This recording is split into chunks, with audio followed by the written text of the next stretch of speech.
although this is Psalm 84, it has some special meaning to me. Um, I became a Christian. I had a tongue tied that needed an operation on.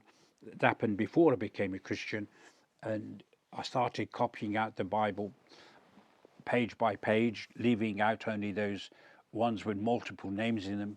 So I think 96% of the Bible I think I would have written out over a period of time. And I've paraphrased a lot of the Bible for myself, for my purposes, since then.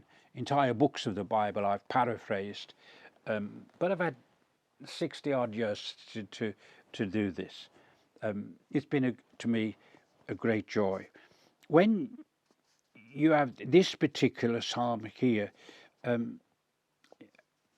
he's talking about the tabernacles, the presence of God, how wonderful and beautiful they are, and how he longs for them, how he faints for them, how he's in the courts of God. He says a sparrow have found a nest for himself to look after its young there in the tabernacle, there in the temple.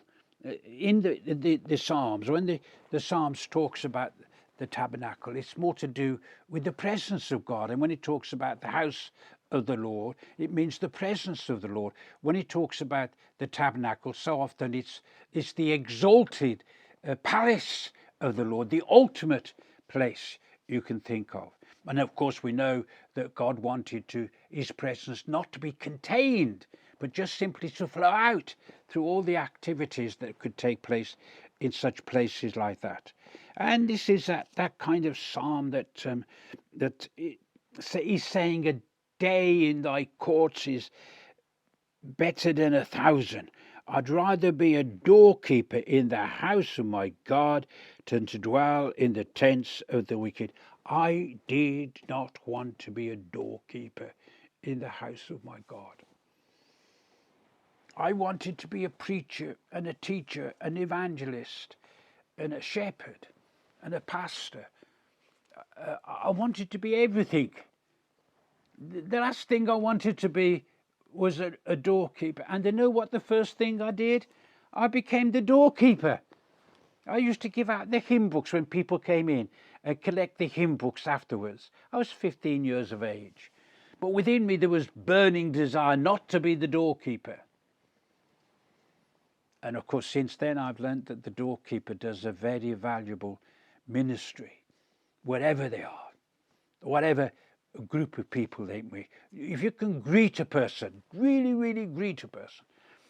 I find it strange that some doorkeepers wait for people to come to them. They're there to offer advice, but they don't seem to be looking. A doorkeeper is a person who's looking to help somebody when they come in, go out of their way. And that's what, cheerful, happy, contagious. I'd rather be a doorkeeper than dwell in, and I had no desire to dwell in the tents of the wicked. When I was 15 or 16, I was invited to the night light that my father went to. One of my brothers wanted to go to, and he wanted me to join him with a gang. And I thought about it. And I said, if I go to the nightlife, I'm not going to finish writing out the Bible, and I've got to overcome these difficulties of speech and correcting my speech and improving my speech and improving my education, which I was getting from writing out the Bible. And I'm pleased that I chose to do wasn't the natural thing to do. Nobody was going to say a boy of 15 writing out his Bible for just over 2 years is natural. That's not natural. You could call it supernatural, yes, but you can't call it natural. And it was this desire. So this verse used to condemn me. And then one day I was liberated by the very verse that I found difficult to embrace. Blessed is the man that trusteth in thee, is the way this psalm goes. They go from strength to strength, every one of them in Zion, appearing before God.